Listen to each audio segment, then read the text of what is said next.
Okay, so thank you so much, everyone. So, welcome to our keynote session two, Breaking Barriers: How Employers Can Foster Inclusion and Prevent Discrimination in the Entire Employment Life Cycle. So, I'm Echo. I'm currently assistant professor from the Department of Social Sciences and Policy Studies at the Education University of Hong Kong. I'm really glad that you could join us for today's session.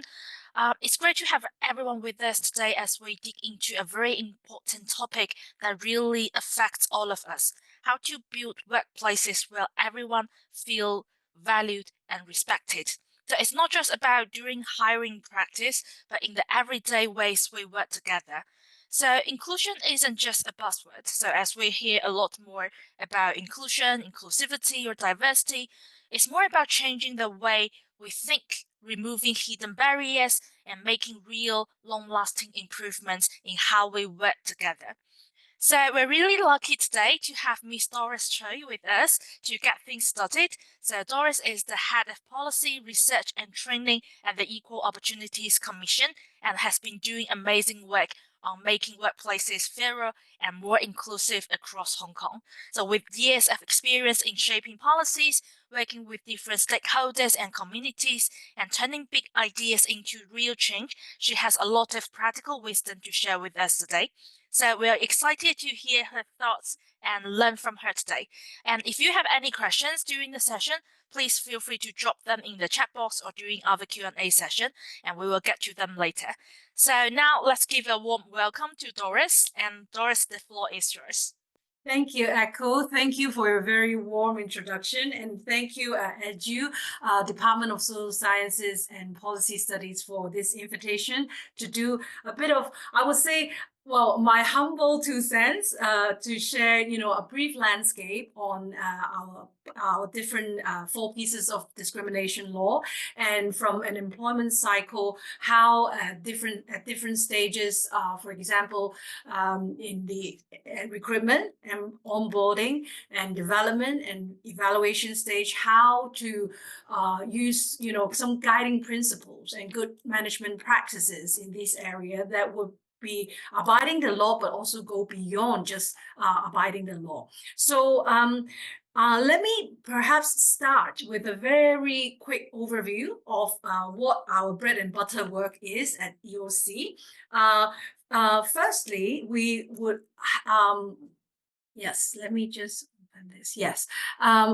Why do we have these laws? Actually, these laws, the 4 pieces of law: sex discrimination, family status, disability, and also race, they are already in place since 1996. So at first, when the law was enacted, people may not be so aware of these law and how actually they're connected with the law. But if we think about it, everyone will, every individual, we all go through different stages of life. Okay, sometimes we get sick, sometimes we go into different phases of life. For example, getting married, having a baby, being pregnant, and at stages, sometimes there would be different composition, in the family, new members, welcoming new members.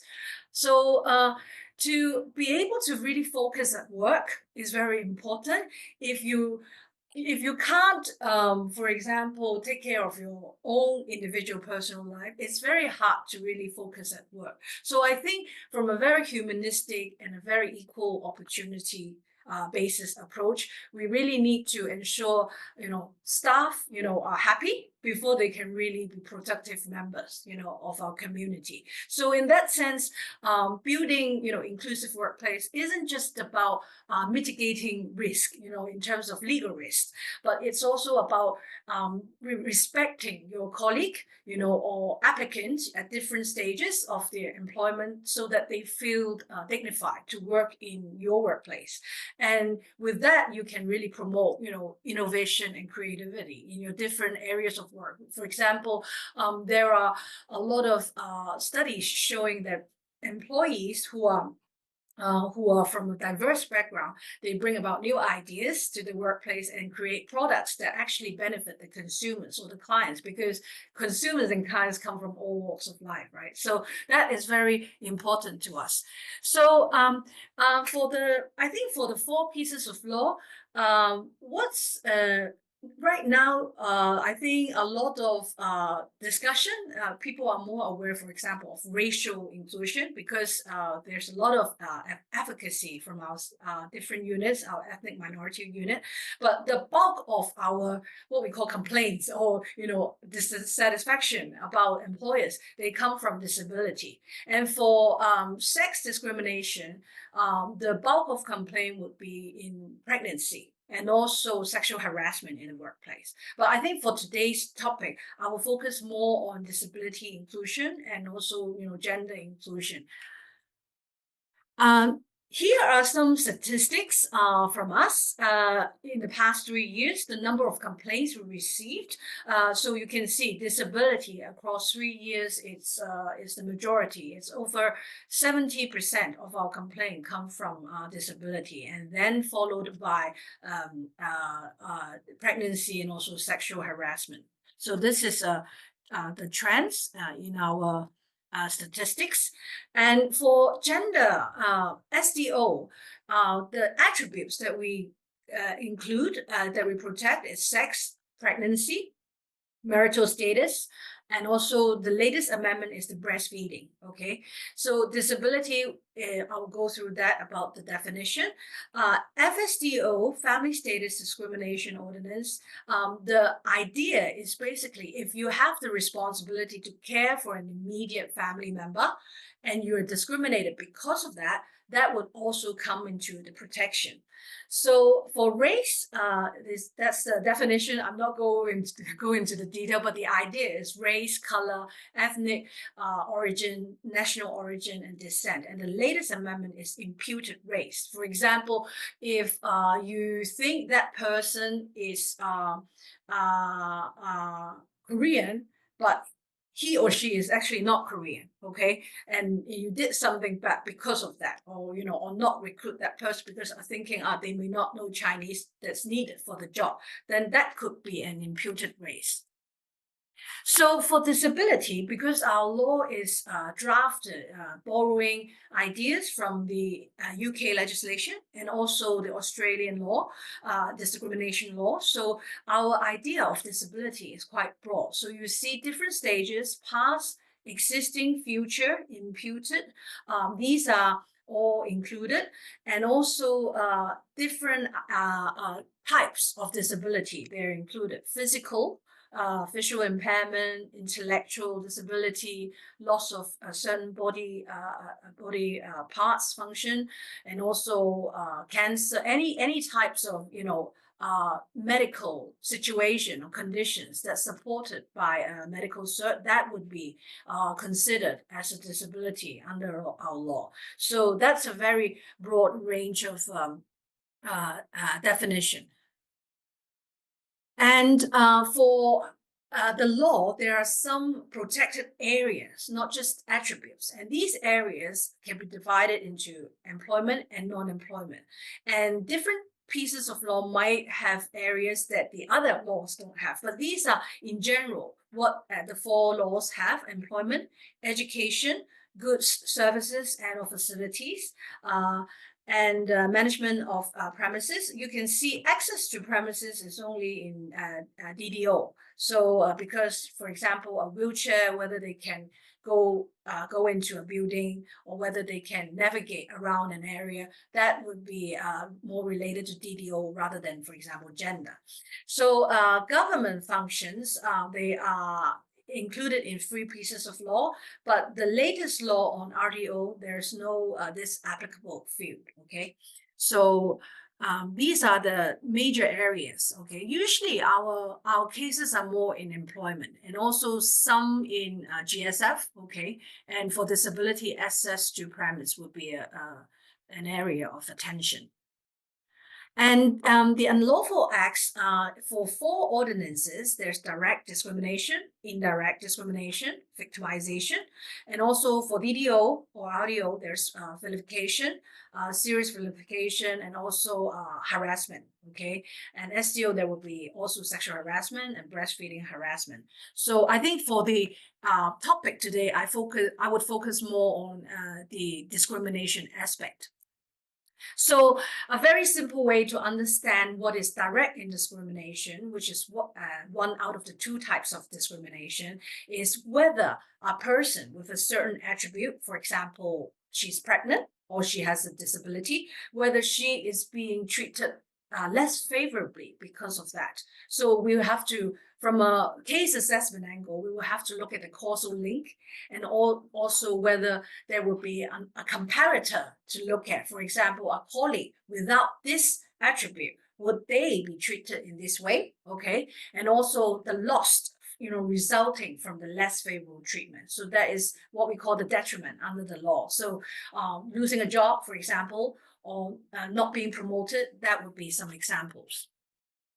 And for indirect discrimination, there are a few elements. So basically, it's applying across the board to all staff the same requirement, okay, without but if there's no justification why this must be the case, and in practice it's unfair to some groups of people, then it could be indirect discrimination.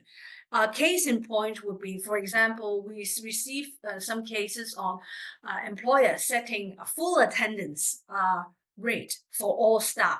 And some staff, they might need to have medical appointment, or they may be sick for certain days, and they're not entitled to that bonus, okay, to the bonus, then the entire bonus, okay. So they would come to us to complain, and we would look at whether full attendance is really the only way to assess a colleague whether they're entitled to the full bonus. You could do, for example, pro rata, or and whether your bonus only look at attendance, because it's really the performance. Sometimes, we all know that sometimes people could be present at work, but they are not there, right? So we really have to look at the performance, rather than just strictly on a person's being present at work. So this is the idea. Another example that would also be relevant, that we also receive complaints, is wheelchair persons' accessibility.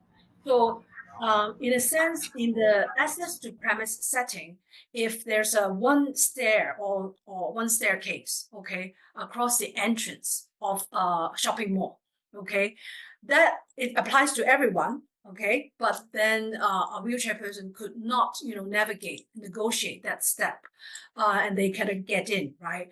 Then we would have to see whether the premise manager, they could, for example, provide a portable ramp, okay, or there's another entrance close by that person could go in.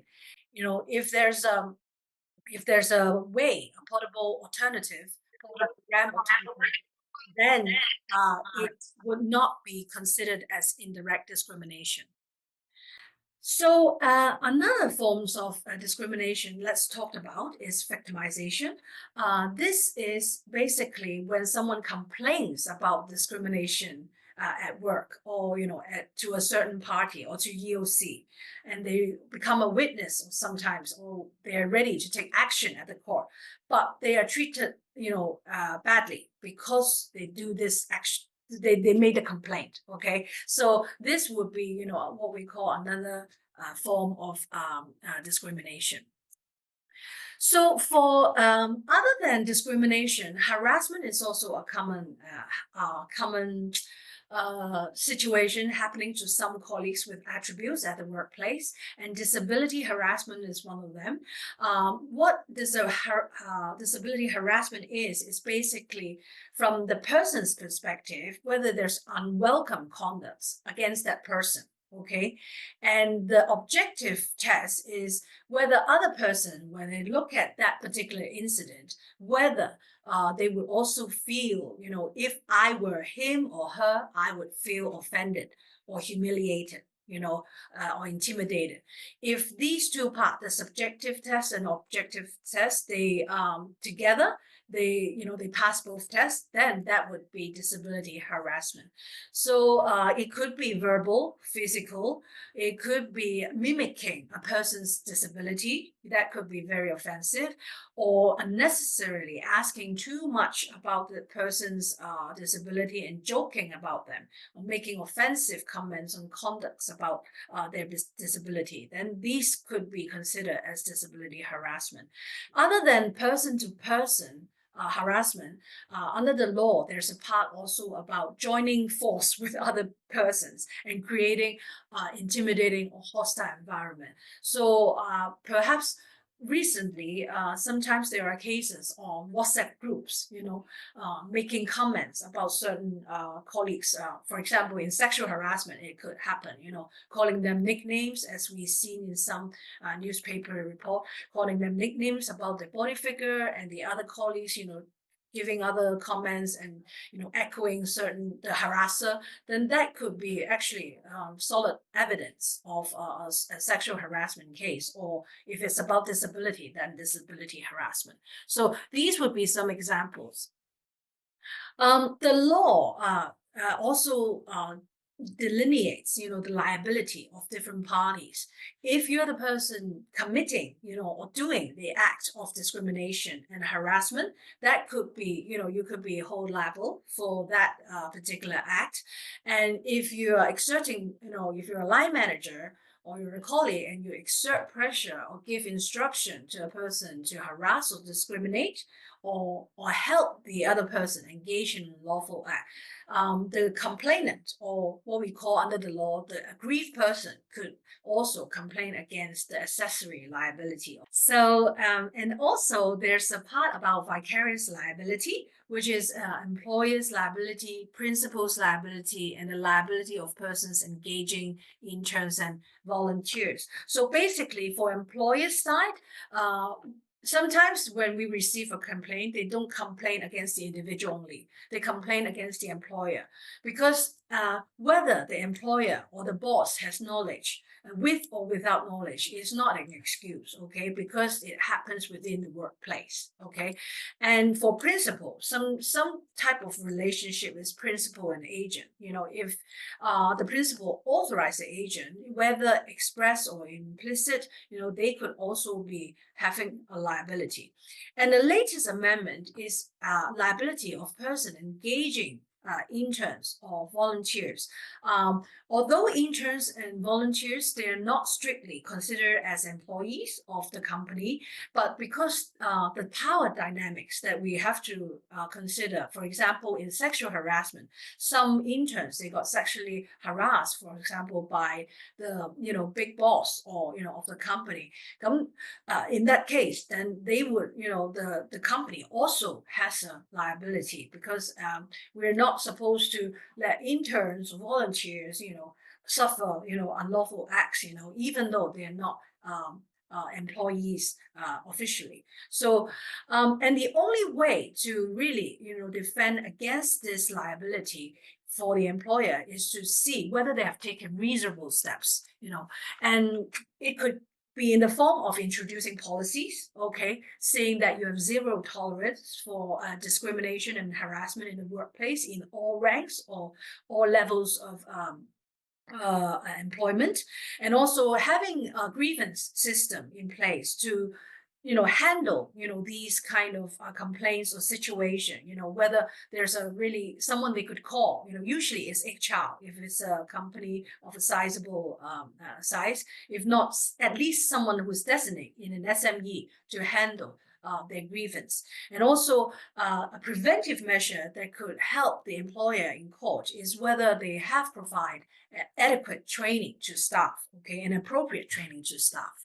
And also whether they designate a specific person to handle EO-related matters. So if whether small employer or big employer, they have these steps in place, if it ever gets to court, these would be some of the measures that the court would consider to mitigate the staff, to mitigate the employer's liability. For example, if you arrange training, not just for induction training, but there's regular refresher training to staff, and that person who happened to be the harasser, okay, or the discriminator, they attended the training regularly, then the court would consider the employer, oh, they have already provided regular training. So, it's really that person's deliberate will to discriminate or harass, the staff. Then, the employer may be able to explain away because of that regular training, attendance, arranged by them. So I think these are what I explained just now. Is a very quick overview of the legal position, of discrimination law. And I think from employers, you could always go beyond, what's asked of the law, right? And I think in the next session, I will also talk about some good management practice, in the employment cycle. So you can have an idea how, sometimes people only know, oh, I know what to do to not offend the law, but I don't know what to do better than beyond the law. So I would like to just go through it by stages, and I would start by recruitment stage. So I think before you start hiring, start at least for a particular job, set the selection criteria for that job, okay? And they have to be objective. For example, if you hire a certain role, what skills or qualification and also what ability is needed for that particular role, okay? This would help you because if there's any dispute later on about what is required, if you start your hiring without setting your JD or job description very clearly, then it might invite a dispute. If there's a case of a person with disability hiring coming to recruit, and you're changing your mind about who you should hire and what is needed in the job, then that is very inconsistent from a candidate's perspective. So I think before you start the recruitment, consider setting very consistent selection criteria in your marking scheme for that job, okay, before you really start recruiting.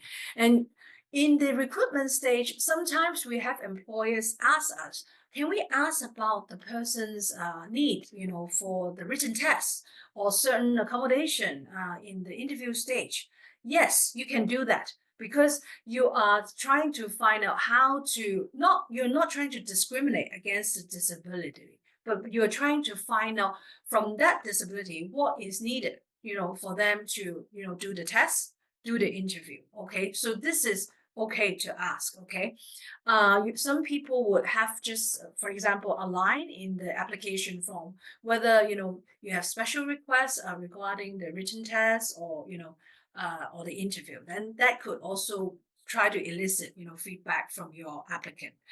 What we don't want to encourage is asking them about, oh, what disability do you have? Okay, because that is not relevant to assessing, the job. Okay, it's only the disability is only, you can only ask about it only if it's about assessing their ability to perform, those set criteria that you made for the job, those inherent job requirement. So this is very there's a fine difference of asking purely because your curiosity, or you are asking it to see if they can fit the role of the job.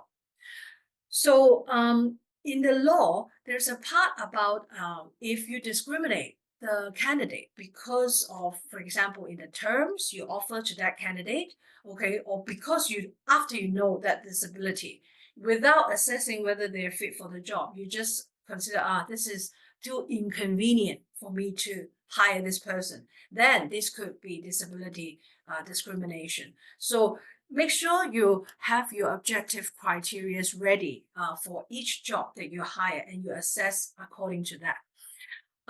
There are some caveat or exceptions under the DDO, and that is if really the absence of a disability is a genuine occupation qualification. okay, and also whether the disability is actually making the person incapable, totally incapable of performing the inherent requirement of the job, and that providing accommodation to this candidate or to this person would result in unjustified or hardship on the part of the employer. This is, I think, the most difficult slide out of all my slides because it's quite a lot of legalese. But let me just break it down. Genuine occupational qualification basically is the essential nature of the job, requiring a person without a disability for reasons of physiology, okay, because a very authenticity in dramatic performance or other entertainment. For example, let me just give an example, very easy. If they want to hire a dancer, okay, and the dancer would need to be able to dance certain parts of jazz or hip hop, okay, on the stage. And for example, a wheelchair user, they may not be able, they could dance, but they may not be able to fit the criteria, set by that scene. Then, in that case, the employer may be able to lawfully not consider this candidate. So there are some occasions where genuine occupational qualification is really the reason for not being able to hire or retain the person. The second one, which is more common under our complaint case, is the person whether they could perform the inherent requirement. That is the intrinsic, okay, the core duties of the job. And these job duties have to be objectively justifiable. You cannot say, I need a happy employee, okay, but what do you need for example, you need a happy receptionist, but then, you need to, your core duty for a receptionist is not being happy, is being whether the person could, listen, okay, to the client, okay, listening skills, okay, these would be the core, and being able to articulate, okay, vocalize the answers representing the organization. So these would be considered as very core intrinsic skills for example, a receptionist post. So they have to be objectively justifiable. And some people would say, oh, whether that's actually just the job ad, the list of job ad, the job duty, whether that could be considered as just the inherent requirement. Actually, it's a little bit more than that. It's taking into account of the person's, objective qualification, training, and experience to a particular job, and also whether if it's a person who's serving in the company, their previous performance, whether they could perform, and also all other relevant factors, whether the disability situation, for example, whether they have the prospect of recovering if they have a certain disability. These would be also consideration that the employer will have to look out for. And sometimes employers will come to us and say, that person has this situation, this leg injury. I had an employee with a previous leg injury before. That person did not need accommodation. But how come this person needs accommodation? I think employer would have to be careful to generalize, okay, every person's situation, because everyone is unique and everyone is different, and the disability severity or condition is different. So what we suggest is really to communicate with the staff, what they need and whether they have, for example, medical support for certain accommodation that they need. Okay, so by accommodation, the law did not ask for, excessive accommodation for the staff. Okay, if you hire or the staff happen to have an illness during the recruitment stage, because to the eyes of the court, it's also a balancing act. Okay, if you're an SME with 2 person, or if you are a big company with thousands of colleagues of the same position, there's 20 people who can replace that one person. That's different. Okay, that's two scenario. So that accommodation would have to be reasonable to that employer's situation as well. And by accommodation, the law did not make very specific definition, but these, what's written on the PowerPoint, these are some of the ideas generated from different court cases and different employers' practices. For example, the adjustment to certain job or job design, or sometimes arranging flexi work schedule, or changing certain practice of doing that particular job, okay, or providing equipment, or even providing training, to a certain staff to equip them to do that job. And a lot of employers would forget one point is actually allowing the staff to have take their medical appointments or certain sick leave as needed and recommended by doctors. That's also accommodation. So always communicate with the staff first about their needs and don't make assumptions. So for unjustifiable hardship, basically, it's the reasonableness of the accommodation. This is written in the law, and also the benefit or detriment that's likely to suffer by any concerned person. For example, if it's a two-person company and the person has to be on very, very prolonged sick leave, and the doctor could not give a prognosis of when the staff could return to work, then the boss would have to do all the work of the person, right? Then whether this is still called reasonable accommodation, it would be debatable at court. So, and the burden of proof for this is really on the employer and not on the employee. So this would be for the employer to prove that this is really too much for me to accommodate that person. And also, financial situation of the employer is also a consideration. So the court would consider all relevant circumstances for the case, for each individual case. So I think to wrap up about this point about on work accommodation, basically, I think these are some guiding principles that the employer or also the employee could be aware of. What are the essential function of the job that you are hired to do, okay, or you hired a colleague to do? What is the person's functional limitation, to perform the job, okay, and whether they could ask for accommodation, okay, and what equipment or adjustment could be provided, or needed. Some could be very inexpensive, for example, there's a lot of software that could help, for example, blind people to, have a screen reading software so that they could read what's on the web, on the document. So these are very inexpensive, and there are I think Labor Department, they also have a scheme to subsidize employer on certain assistive device that they needed for the person, to buy for the person or purchase for the person in order to do their job. And also some work procedures, whether that would affect a person's ability to do the job. Sometimes it's what we say, we usually want to focus on the outcome of the job. Okay, there are different ways to achieve that outcome. Whether there are certain procedures that could be change around so that the person could still perform the job. And of course, if in doubt and to avoid miscommunication, it's better the staff could provide medical assessment or medical note or light duty note to the employer if they request accommodation. This will prevent future dispute, because employers, they are also weary that, okay, whether your accommodation is your personal wish or whether it's resulting from your disability.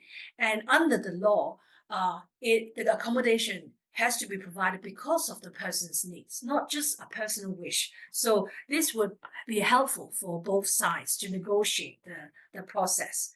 And these are some common examples. I'm not saying that they are inclusive, but these are just some examples. For example, some colleagues with ADHD, it's better to minimize the distractions. Sometimes it could be just providing it's as easy as providing with headphones or allowing them to, put on headsets, okay, or changing around the schedule or breaking up the tasks so that they could focus on different tasks at different time blocks. These could be some ways. Wheelchair users, that those accommodation will be more physical. For example, guaranteeing there's a dignified access in the entrance, okay, and having accessible toilet, which is very important and large enough for them to make turn around and move around. And for persons who are deaf and hard of hearing, provide real-time transcription software, and that would help them to know what's being discussed, okay, across the meetings, and also communicate work arrangements in written format if possible, and also allow for lip reading, because I think during COVID time, a lot of persons with hearing impairment, everybody's wearing a mask, even though they know how to lip read, but they're unable to hear the message, okay? So read the message, I mean. So that would be helpful, any visual cues to help them understand. Of course, sign language, that sign interpretation, that would be also helpful. So some common questions. Some people would ask, can an employer require a job applicant to provide medical information? They can do that, okay, but on what basis is whether to determine if the applicant can fulfill the core requirement of the job, or what's needed as accommodation to perform the job. The employer could not just freely ask in interviews or oh, actually, how serious is your disability? Oh, do you think you will recover? I think be careful if you just ask out of your curiosity. Every questions about the disability would have to relate to their ability to perform or inability to perform the job. So that would be a guiding principle. So that's the recruitment part, okay?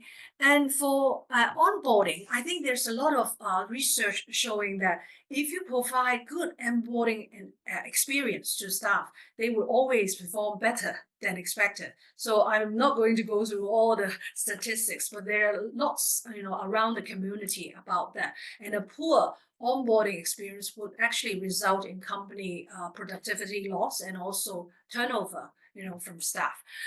Some good management practices from EO perspective would be, I think it's good to use onboarding as an opportunity to demonstrate your organization values. For example, clearly letting new hires know that you have an EO policy, there's available support for staff, and if there's an employee assistance program, let them know, or facilities, for example, breastfeeding facilities, accessible toilet, just let them know, okay, about, or prayer room, for people with religious needs also.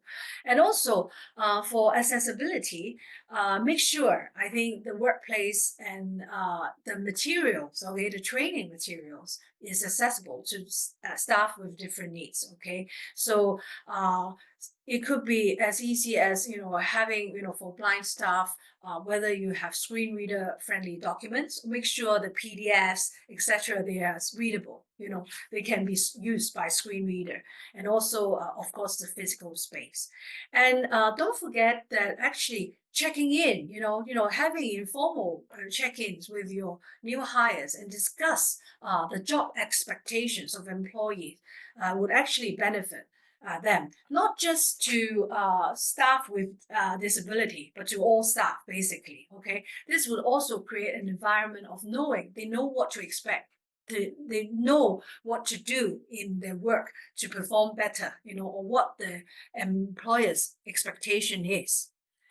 So for some staff with needs, So it's good to consider also a buddy or mentor program, because sometimes it could be as easy as navigating, how to use that printer, it's very administrative things. They may not want to bother the direct supervisor. So having, a buddy program will actually help them. And also EO training, okay, providing training on EO, DEI, and also the laws, that would also be helpful. And provide networking opportunities, for staff, especially those who are hired with needs, because you want to create a sense of belonging, in a workplace, and having informal gathering would definitely help. So for development, there's a lot of studies show that, for example, 80% of millennials, they are more engaged if their workplace is more inclusive. And also job seekers also like to, in this time of the day, they would like to work in a company that have strong DEI policies. And of course, I think a lot of you would know, from an ESG perspective, the boardroom setting is also very important, not just the workforce. And Hong Kong, I think we're very advanced in terms of advancing gender equality in the Asia region. And I think boardroom diversity is also important, because that would actually affect, how the workforce perceive the board as well, and perceive the workplace culture. And it's a good way to really avoid groupthink. So for good management practice, I think other than regular check-ins with new hires, if the staff has been working for a while, having performance feedback and in writing, and also in verbal, is very important. Okay, let them know their skill gaps and help them grow and improve. Because a lot of times, people wait till even for staff with disability. Please don't be shy to tell them what they need to do better, because they are also staff, whether with or without disability. Don't be shy of giving feedback to their performance just because they have a disability. They want to improve as well. And don't wait until a staff performs really bad to give them an improvement plan. Give them a growth plan, when they, irregular times. That would actually create more positive environment, and also let the staff know that their career goals or their needs could be could align with the company. So that's also helpful.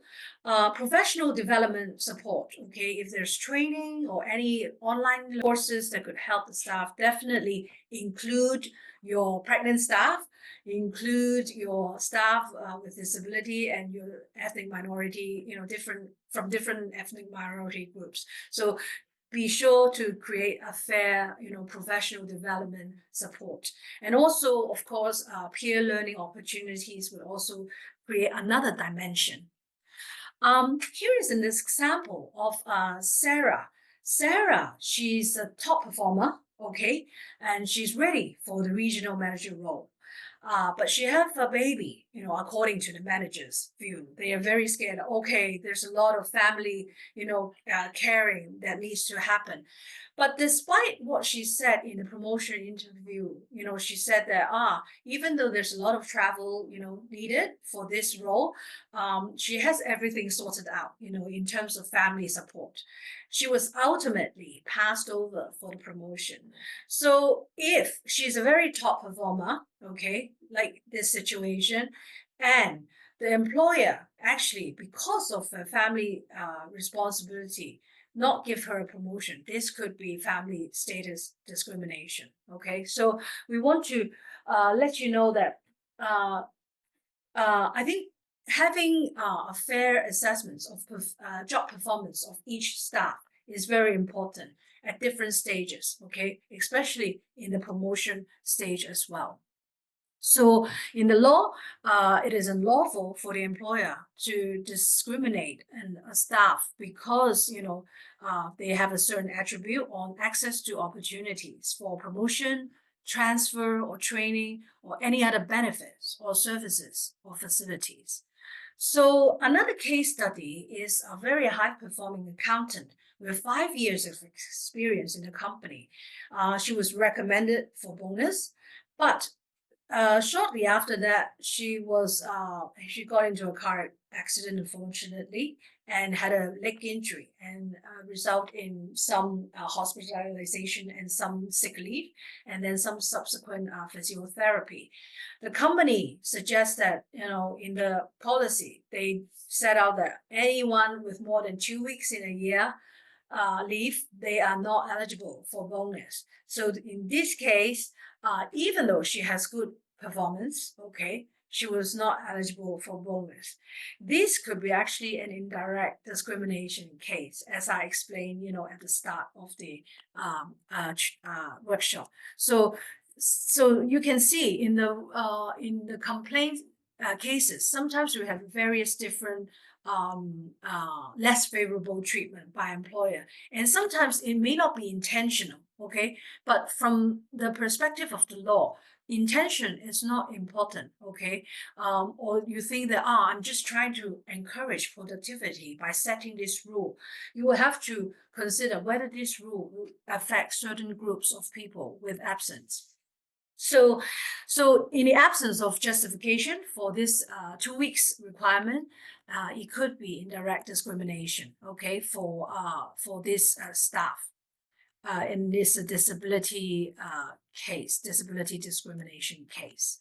So I could not emphasize more, but consistent selection criteria throughout the employment stage is very, very important. So, and make sure when you have any promotion or selection panel, try to ensure the diversity and also make it consistent. Don't have ABC today and then ABD persons, for another day of interview. So make sure you have a consistent panel, and also make sure you advertise your vacancies to all eligible persons in a manner that does not limit applicants with disability or other attributes.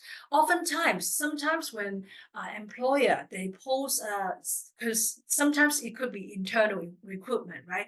There could be internal or external. Sometimes they neglect that certain staff who are eligible. They should have this knowledge as well. So be sure that they are informed that these vacancies are available, and also make records relating to decision of promotion or bonuses, and keep them for at least 24 months. In case there's any dispute, you have record of how you come up with who to get promoted, who to get bonuses, and on what on selection criteria they are assessed on. So the last part on evaluation, basically the key points are from the anti-discrimination law angle. There are no set rules for how to create the appraisal system or what to include in the appraisal report. But what we want to emphasize is the attitudinal barrier. Try not to let your stereotypical assumption, or your personal bias to affect your decision in making recruitment or termination decision. People always forget they will only assess a candidate from their knowledge of what that disability is, without really, thinking that person actually may not be exactly having the same situation as you think. So please be aware of our own attitudinal bias, and also, of course, if the person could perform the inherent requirement, please don't freely just decide to let that person go, okay? Or if they need a certain period of accommodation, just let it happen, unless, because that would be beneficial and that would be defense for the employer. If it really doesn't work and you have to let that person go, at least explain to them your difficulty as an employer. I think the most frank discussion is the best way to resolve, even if you have to go on separate ways. In our conciliation, a lot of times, it's the idea that the employee's thoughts and the employer's thoughts, they are trapped in their own mind only. But when they come together on the table of conciliation, they let go of that. They let go and just let their thoughts run, and they would realize, oh, I didn't know you have this thought in mind that is actually, and that you had me in mind, or had my disability in mind, or how much you've done for me in that accommodating me, that I didn't know you went through 5 departments just to help me with that. And so I think it's very important. Ultimately, it's the law is about communicating needs. So another quick question on can long-term sick leave be considered as one of the factors, in evaluation? That's what a lot of appraisers would ask us. In the law, there's no any idea about this, whether you can write this or not. But if you are just, and there's no provision, about, okay, you can take sick leave for how many days until it's okay. We don't have this. It would be under the labor law, but our DDO is focused on whether the disability or the related sick leave is an effective cause of less favorable treatment. Okay, the unlawful part is this part. Okay, so how many days may not be the exact way we look at it, and the critical question is also whether the sick leave has been reasonably allowed, okay, and whether there's unjustifiable hardship on the employer. So there are cases where employers suspect sick leave abuse, okay.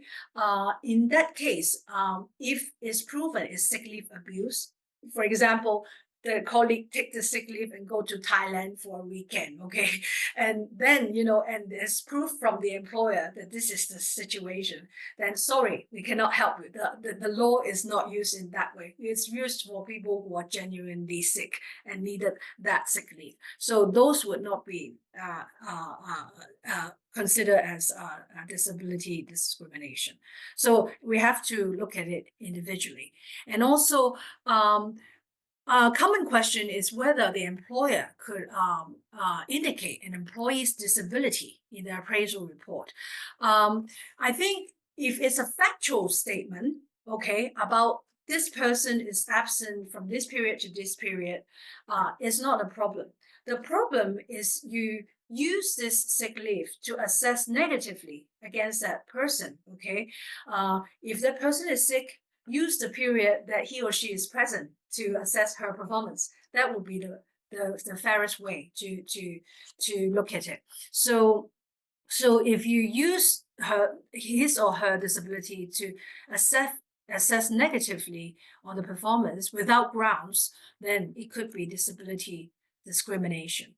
So some quick points is really to make sure you talk about the objectives of the work, okay, at the start of the appraisal period, if possible. Sometimes we all get busy, but make sure you also, if there's some changes to that job scope, you make proper records as employer, and also as clearly explain how those objectives are measured, and keep consistent, have a consistent marking across the board for all staff under that line management, and make sure the comments are fact-based, okay, and not just bias or stereotypes, okay, and please document them and have discussion with them so that regularly discussing, performance issues could actually, avoid any year-end bonus, year-end surprise, not bonus, year-end surprises.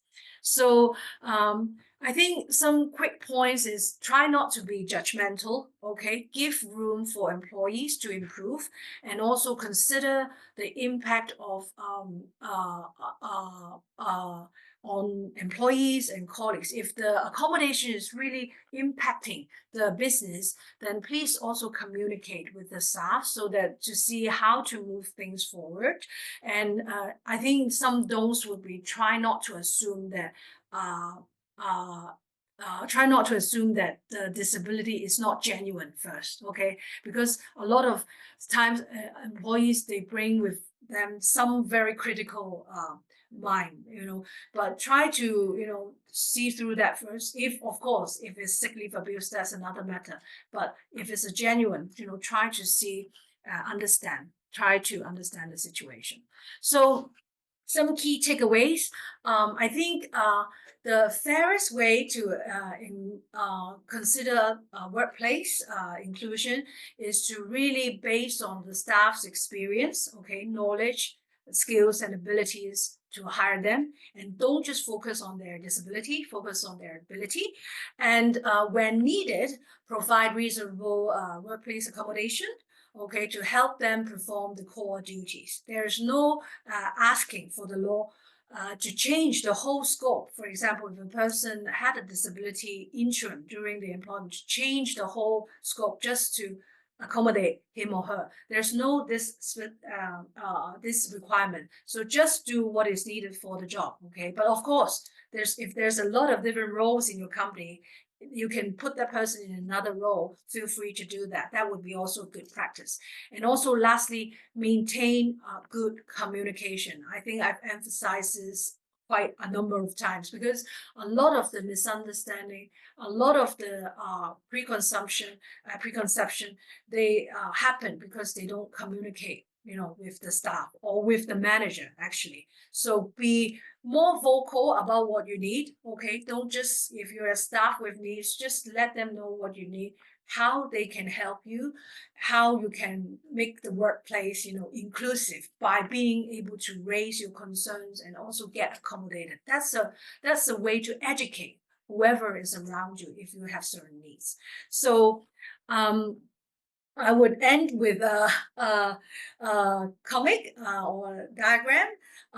What we always think is equality is we give everybody the same thing, but we forget that everyone is different. Okay, this happened to be an all men composition. It could be female. Okay, it could be certain person of different race. Okay, but equity is really we know what each person needs and tailor to that person's needs. And ultimately, we have to look at our systems, our policies, whether there are barriers that we can remove ultimately so that, we don't have to give accommodation. We can be sure that the first thing we have is already accommodating everyone. So removing barriers, system barriers, okay? It could be attitudinal, it could be operational, it could be procedural, okay? It could be physical, okay? So that's our idea of universal design as well. And ultimately, our ideal vision is to everyone feeling included and also liberated in their own identity. So I think that's all from me today. I overran a little bit, so sorry about that. But yeah, I'll be happy if there's any questions from any one of you. Thank you. Okay. Thank you so much, Doris, for the very inspiring presentation. Actually, I really like these comics because usually we only see the first half of the comics, but not the later part. But I think this gives us a very good example of what we want to achieve in fostering employment inclusion. So I think actually many of the insights you mentioned can be applied to scenarios other than not just about workplace, but also like in our teaching, in our classrooms, in our daily interactions. So I think those are some kind of universal tips that we should bear in mind in our daily interactions with everyone each other. So now I will open the floor to the audience to ask questions. So if you wish, you can type your questions to the chat box, or if you can also unmute yourself if you want to directly communicate with Doris. Let's see if our audience have any questions. Actually, I have quite a lot of questions for Doris, if you do not Okay. mind. I will just start with the one question I have in mind about the latest development of AI, because we know many organizations are now using AI for screening candidates' applications or used it heavily in the hiring process. So what kind of new challenges that you may foresee in terms of the discrimination or bias in utilizing AI technology, and how do you think our law should respond to these changes? That's a very good question, and it's a very current question. I think in terms of using AI to screen CVs or helping them, because the language, the learning model, they come from the community, and sometimes the community they may have certain biases, okay, that's inbuilt in the AI in the AI arena. So I think I think because right now it's still a very new area, but I would think that a lot of jurisdictions are already having laws in place to avoid algorithmic bias, okay, to make sure that those who are doing, developing these tools, they would be free from, certain biases from, from gender. It could be from all kinds of biases, right? Gender, from racial. So I think the way is to, if the people in Hong Kong, they have to try to build up their own system, because some models, they are from different regions, right? So Yeah. it might, from a Hong Kong context, it's hard for us to influence those regions. But if there's a certain people who develop their own AI learning tools, they could look out for those, whether the materials used to train them, they are actually free from bias. That's a very hard way to do it. But we're also keeping in touch with this issue and looking out to see, whether there's other ways that we can alert the community more about this issue. But that's a very good question from you, Echo. Thank you. Okay, thank you so much, Doris. Let's see if we have any other questions. Okay, thank you, Echo. Hello, Doris. I'm Zhian. I'm currently a research assistant professor at the same department. My research focuses on mobility. So I have a question about wheelchair users. So, have you received any complaints from students, for example? As far as I can see in education university, I came here for 6 months. I have never met any wheelchair students.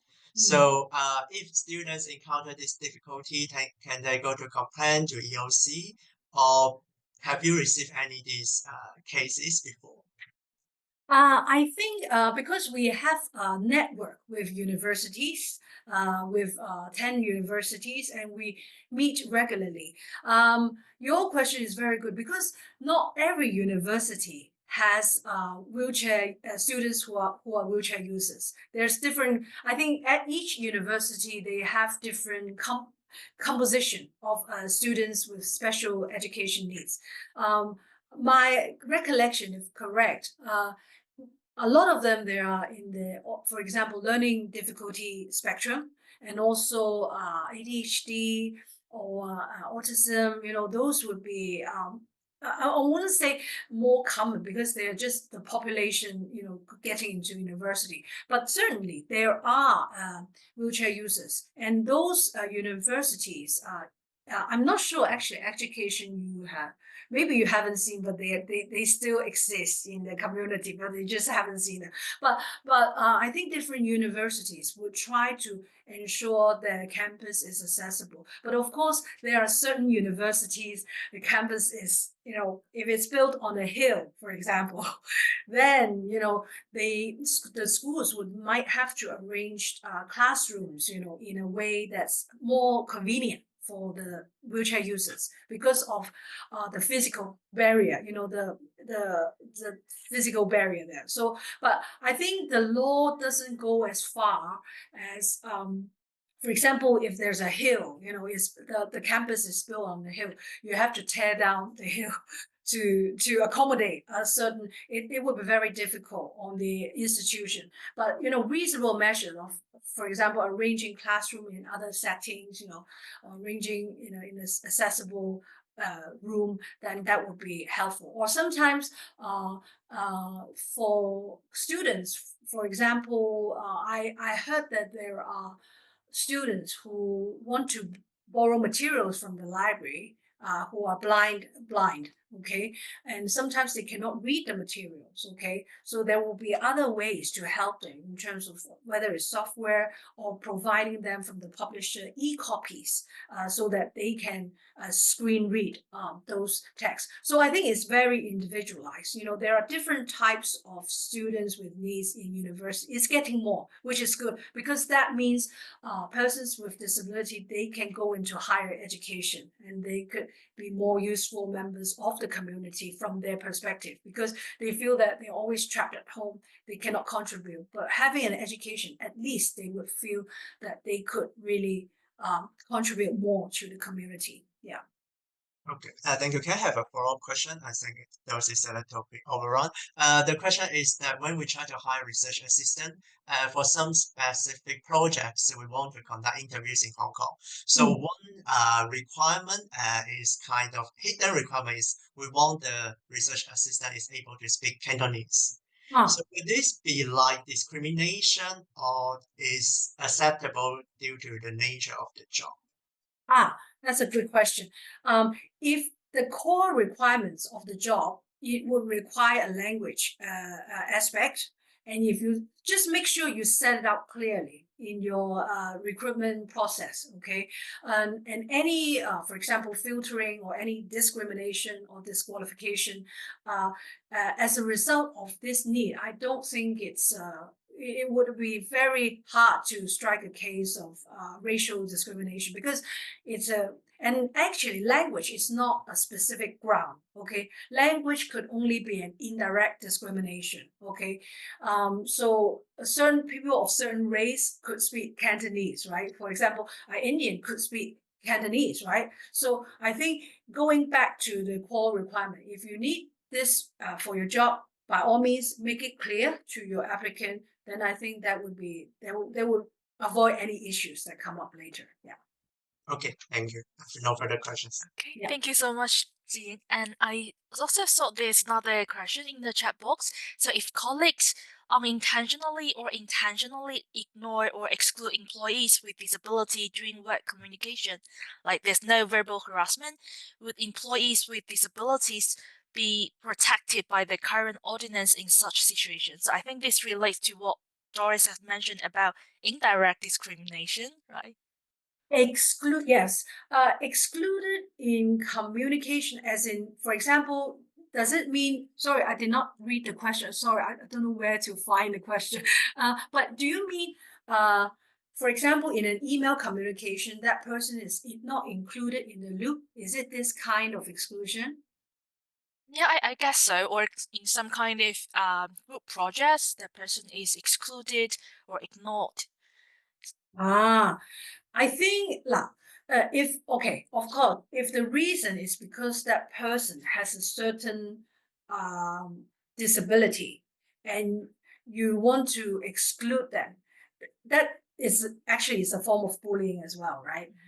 If the reason is that, I think it could actually, but I think it depends on the setting because in education setting, we always hear some students with SEN, they feel that they are not included in projects and they have to ask the tutor to assign them in a group. Okay. So I mean, well, I wouldn't say it's immediately unlawful, but it's not good for inclusion, right? But I think in the workplace, you have to be very careful because um, uh, if the context is that person is a colleague who's leaving, right? I'll give an example like this: a person who's leaving, and perhaps the boss decide not to include that person in certain internal communication.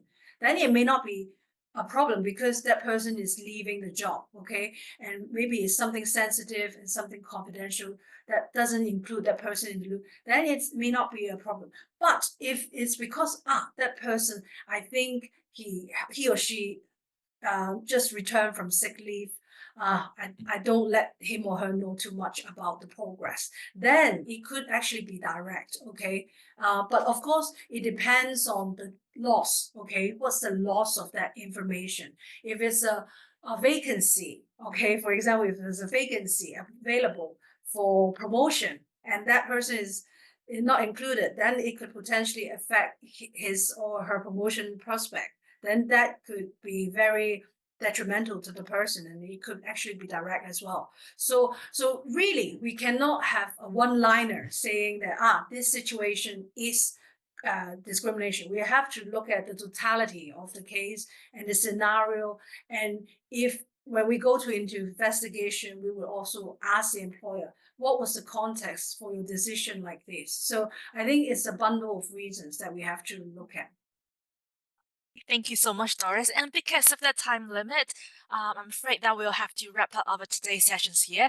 But before we end today's session, I actually would like to say a huge thank you to Doris and your colleagues for this very inspiring session. And again, this also reminds us about that true workplace inclusion often goes beyond compliance. So it requires collective efforts, open dialogue, and open communication, as Doris has emphasized, and also a commitment to making accessibility a shared responsibility. So it's not just about one person, but it's a responsibility that everyone is involved and should be engaged.